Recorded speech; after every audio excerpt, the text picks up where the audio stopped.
don't really care about people. They care about profits. But somehow we must come up with a system that thinkers can balance out the base values of businessmen and neutralize the your basic population that simply doesn't think beyond tomorrow. Um, so I know we've touched on this before, but are you suggesting that if we look at some of the um, uh, byproducts of democracy, um, it may make us rethink whether democracy is actually something that we want to follow, a form of government we want to follow? Is that what you're saying? Well, I'm saying that, let me say what we should watch out for. We should watch out for the government of one man for one man and against the people, but that pretends to be for the people. We should watch out to prevent that. That's the kind of thing you have in North Korea. We should watch out for a system that balances, that equates the vote of one philosopher with the vote of a laborer or the vote of a fisherman. That again should be regarded as an aberration. We should watch out for a system of governance that props up a handful of or a handful of people, but who are dependent on businessmen and their values of putting profit above the interest of the people. So if I cannot articulate what I am for, I definitely can articulate what I am against. Thank you, sir. Before I go to Trump and we deal with that, to hear your comments on that specifically. The United Kingdom is going through a bit of a turmoil now in terms of some of the strategic thinkers and what the government is doing with regards to a law that's just been passed. And some have referred to this as being unprecedented in the approach that the government has taken, in the fact that the government has moved to redefine what we mean by serious disruption. And they've done that in a way where they've bypassed the standard parliamentary process that they should go to. And this is because something that had been rejected got brought back, and it was dealt with as almost as if it was a secondary issue, effectively meaning that when people want to protest for something very little, the government can clamp down on the protest. And a lot of policymakers are kicking back that this is suppression of the people that is starting to come into the UK government. What is your view, sir? I'm not sure if you've had that news coming from the UK, but what is your view on that type of clampdown on protests that we're seeing in the UK now? Yes, I am familiar with it. I'm familiar with the legislation you are talking about. Government is reacting against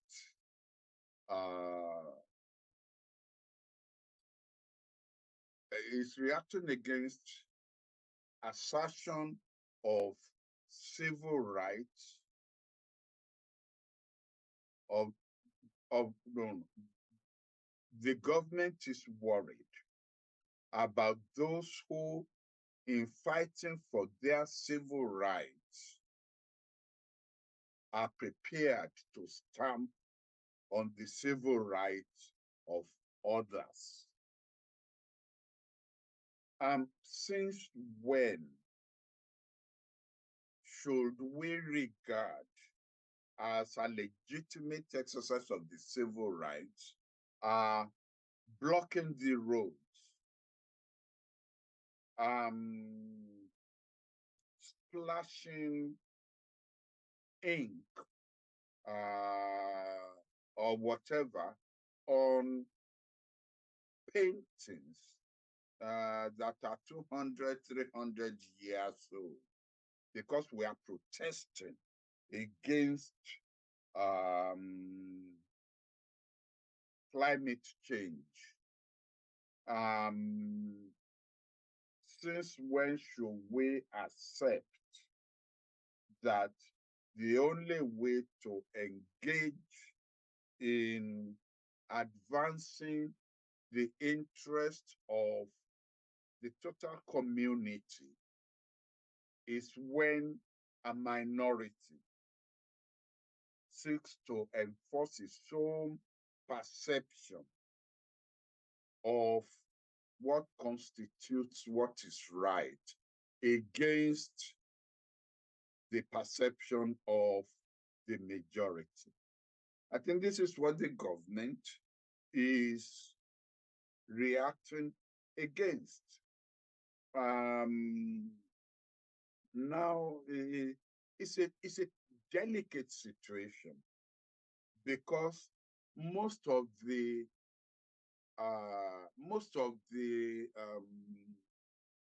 rights that have been fought for over the ages have actually been started by the minority, and they have been prepared to break the law. I think I can only align myself with Martin Luther King Jr., who said those who demonstrate against evil must be prepared to go to jail, and that it is the very act of going to jail that pricks the conscience of the majority that this is not right. But that if you don't demonstrate and you just maybe just carry placards on the sidewalk and allow life to go on as usual, you don't disturb the conscience of anybody. Or if you break the law as the law is, and the police don't react, then you don't prick the conscience of those who are thinking members of the society. But that when you break unjust laws and the police react by police violence, then the thinking majority, people with conscience, and I hold it out that the majority of people have conscience in any society, will say, oh, wait a minute, this is not right. This law that these people are protesting against are unjust laws. And that is what, activates, that you need that volume in society that would then put pressure on government to say you've got to remove these unjust laws. So I accept that. So actions have consequences. Those who are prepared to destroy work of art, those who are prepared to block roads leading to central city and prevent people from going to work or prevent people from going to the airport for a just cause must be prepared to face the consequences of their disruptive activity. It is those consequences that then activates the conscience of the majority of us who then say, no, no, no, this is not right. So there is going to be a pushback to what the British government has done in terms of empowering the police to be more aggressive. I am interpreting the law now. This is not the language of the law. There will be pushback when the British police start to either using their horses to ride down women and children and what have you, who are protesting against, say, for example, those who have benefited from slavery or who are protesting against, and can you imagine people who are protesting against the Iraqi war and against Tony Blair being shepherded into court and being jailed for 10 years?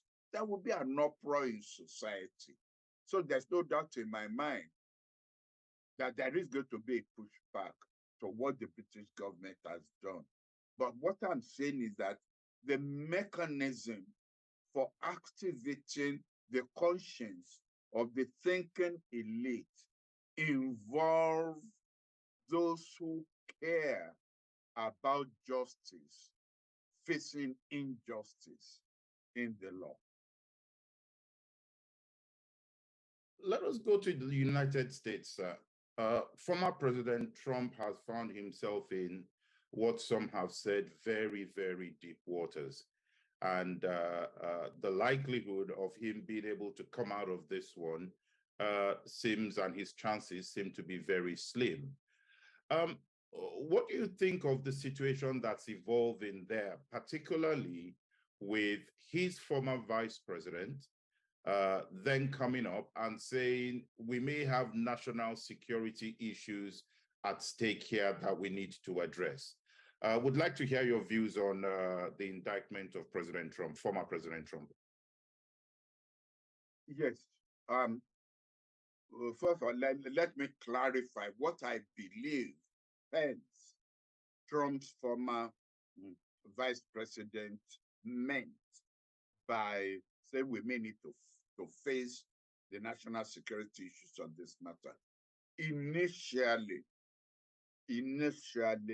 he stood firmly behind Trump and condemned what he perceived as, according to him, the politicization of the Department of Justice. Now, I think he's walked back from that. This is my own interpretation. That is walked back from that to say, wait a minute. There are national security issues when you take away documents dealing, for example, with nuclear strategy of the United States, where nuclear bombs are located, how you activate them, against who. You take away those documents and you start to show those documents to your friends, to your lawyer, when there's no case involved at the beginning. Who else will you show those documents to? And I think Pence has now walked back from unthinking support for Trump. Having dealt with the with the Pence issue. Let me say, even now, Trump is still being treated with kid gloves. Trump is still being treated with kid gloves. I mean, there are people say, how could you? He will be the first American former president, to be facing criminal charges. The one in New York was civil, involving allegations of rape. The one in Florida is a criminal charge bordering on treason, not carelessness, treason.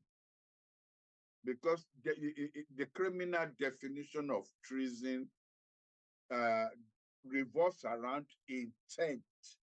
What was the intention? Was this just carelessness, an accident? Obviously, no.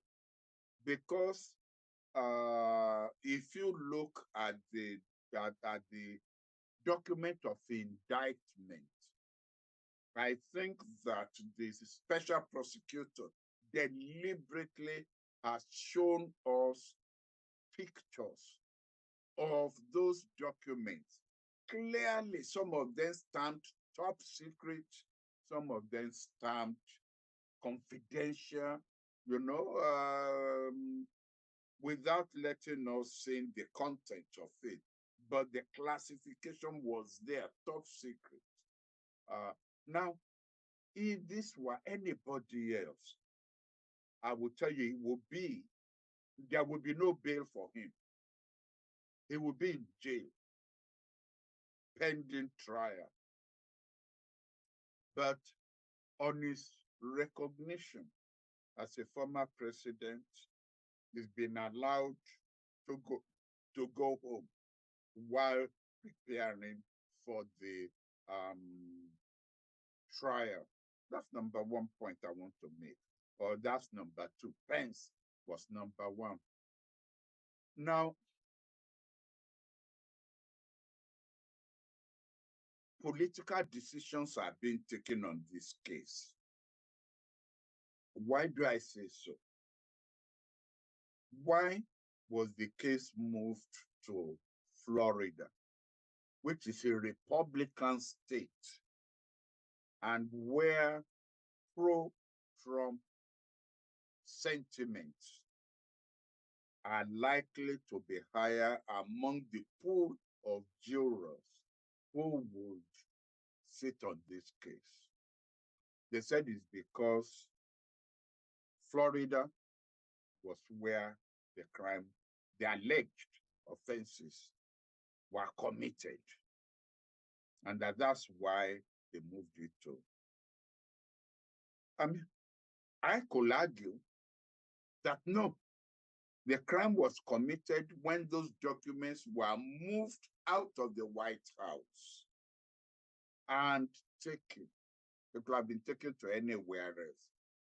It is when they were moved out of the White House, and instead of being moved to the National Archives, they were moved to the private residence of Trump.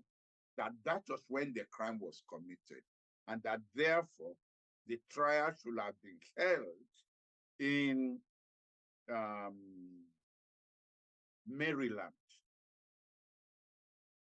where the anti-Trump sentiment will have been higher, and the pool of jurors will probably have a higher percentage of anti-Trump people.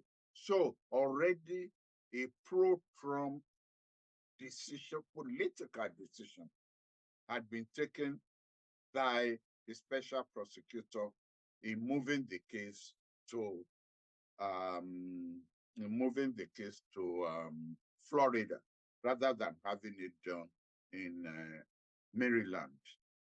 So if you are looking for any evidence that there is no interference by the White House or by even the Attorney General of the United States, that is it.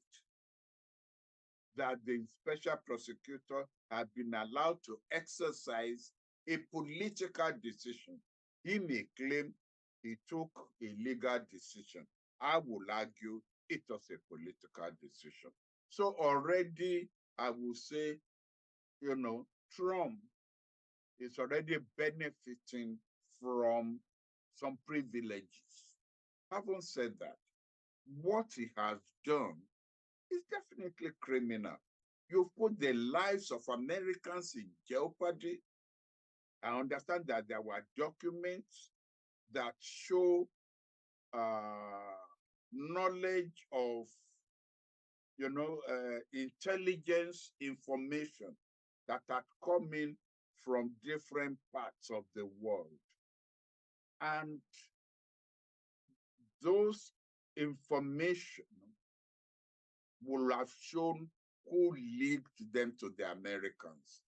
And in some countries in the world, like China, like the Soviet Union, that's an automatic death penalty. That's execution for being a double agent, for leaking things to the Americans. And I don't think that this case should be handled with levity. And I'm starting to see evidence of pro-Trump sentiments in the way it is being handled. One question, sir, that I want to throw out there is the fact that when we look at some African countries, I would have mentioned specifically, we are seeing people who were leaders of certain government parastatals, people who are in very high government positions, being moved out and being charged on certain offenses and certain infractions of the law.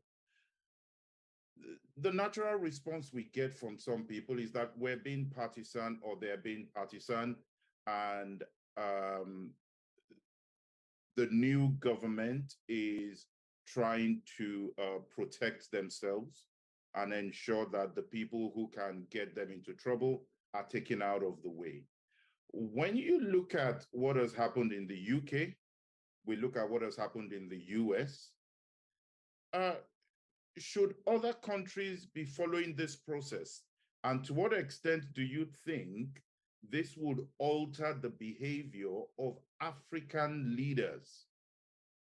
And do you think African leaders will follow suit in charging past presidents in the way that we're seeing in the UK and the US? Well, I don't think we should lump all the African countries into the same basket.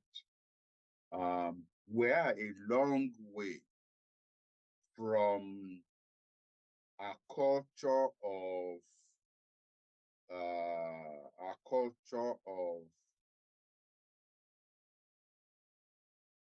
our state of mind being immune from prejudice. Do you know why trial by jury was even when the British were here, was removed from our jurisprudence in a lot of African countries because they said there's no way you will get an African juror to be free of prejudice or to appear to be free from prejudice. If it's not from the man's ethnic nationality, then he's voted for the guilt of whoever is being tried, or if he finds the man guilty, it must be, his, scoring point and what have you. And therefore, decision by a lone judge, they think will secure justice rather than trial by jury. That's why the trial by jury was abolished in Africa. And I think it was a right decision Yes, you may quote uh, instances where judges came from the same ethnic pool as the person who is being tried. But even when the judge finds the man guilty, they will say, oh, well, his enemies, his political enemies, have bought over the judges.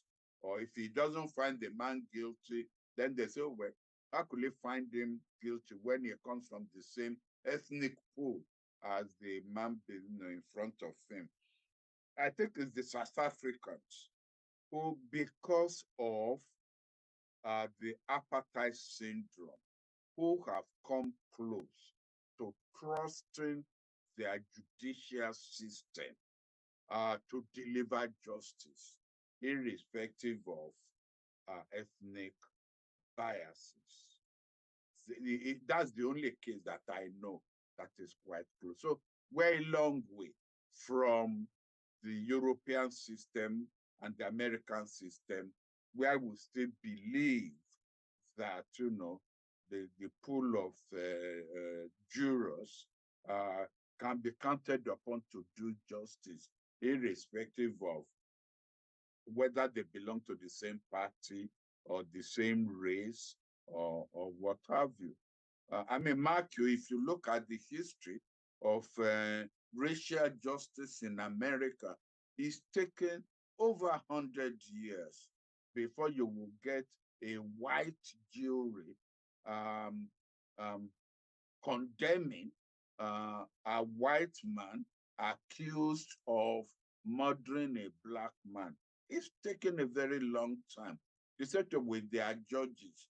It was until the federal judges during the time of Lyndon Johnson in the South, who then started moving away from racial biases. So we are not the only one who's done this. So maybe a time will come when in Africa we will look at cases with an open mind. I am surprised when I find even professors, showing ethnic biases in their comments. They move away from the substance of the allegations to, well, the president is from this group. That is why he's, having the people from the other group arrested or that kind of thing, which is a pity. Well, I don't know. One last question before we go. Finland made it through. We thought Sweden would make it through, but Turkey has thrown a spanner in the works there. What's your view on Turkey, to use the right word now, blocking Sweden from joining NATO? Well, I said it on this our program when this issue first came up, that if I were the American president, I would simply tell my colleagues in NATO, we give an ultimatum to Turkey. Let us forget the letter of the treaty. Let us now deal with the spirit of the treaty. We give an ultimatum to Turkey. Sweden comes in with you as a member, or you leave and we throw you out and we admit Turkey. It's as simple as that. I just think, I don't have really any sympathy for Erdogan. I think it's an over-tolerated brat. I'm sorry to use that kind of language for a head of state. I think it's over-tolerated. He himself has broken all the rules of NATO He's bought weapons from the Soviet, from Russia, against decisions of NATO. He sought to align Turkey away from the consensus in NATO towards, if you like, a middle Turkish identity. Nothing is wrong with that. Nothing is wrong with fighting for your corner, as long as you don't belong to an organization where you have to abide by the majority decision or consensus of that organization.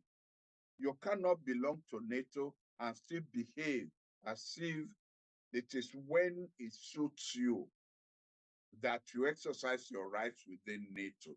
But apart from that, you yourself, you are as guilty as Sweden that you are seeking to block. Honestly, to me, this is what I would do if I were Biden.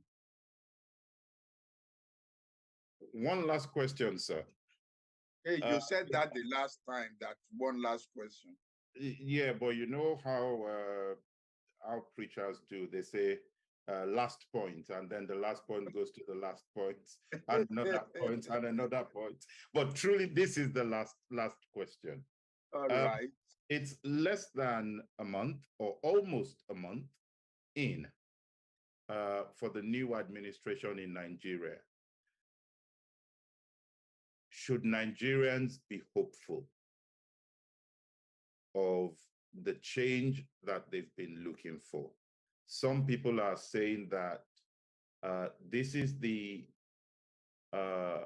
maybe one of the fastest decision-making processes we've seen in a long time that seem to be in the interest of the people.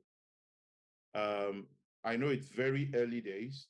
What is your take? And we'll close on that point.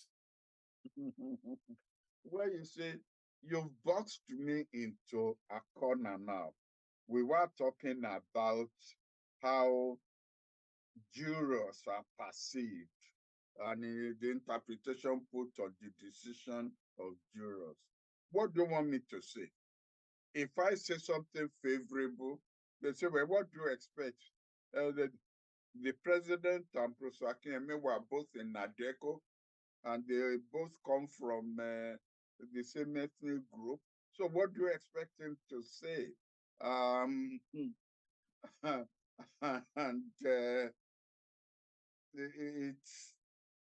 I think that, having said that, I think the right decisions have been taken in subsidy, in margin of exchange rates, in signing the student loan. What else? In merging in unification of the retirement age and benefits of all judicial officers, both federal and state, even though that goes against, that's a negation of true federalism, which we argue for. We have, the federal government should take care of federal officials, and you allow the states to take care of their state officials. But nevertheless, we are still using this unitary federalism, if you will pardon the oxymoron. He assigned that. In fact, it's like the bills, the unsigned acts that he had inherited from his predecessor. He's dealing with them, and he's being helped by the fact that his chief of staff used to be the Speaker of the House when a lot of these bills became acts of Parliament. I think that we are. Sorry? Go ahead, sir. I think someone raised their hand. Oh, I think that we are moving in the right direction. So far, so good. Thank you, sir. I saw someone raise their hand earlier. I don't know if that was a mistake or not. Do you want to let me know if you raise your hand again? Otherwise, we close the program for tonight. Was that okay? I think it probably was oh, sorry, sir. That is, yes, go ahead. Hello, sir. Go ahead. My name is Bolaji Akinyemi. I just want to thank our Prof, who was my boss, 1987, briefly in Foreign Affairs, for wonderfully giving us some sips out of his ocean of intellectualism about international relations. We are very grateful, sir. Thank you, Prof. Taking that. Okay, thank you. On that note, we'll end the program for tonight. Thank you, everyone, for joining. Thank you very much, sir, for being there this evening. And we will be back same time next week. Thank you, sir. Good night, sir. Good night, sir. Good night. Wow, wonderful. Very wonderful.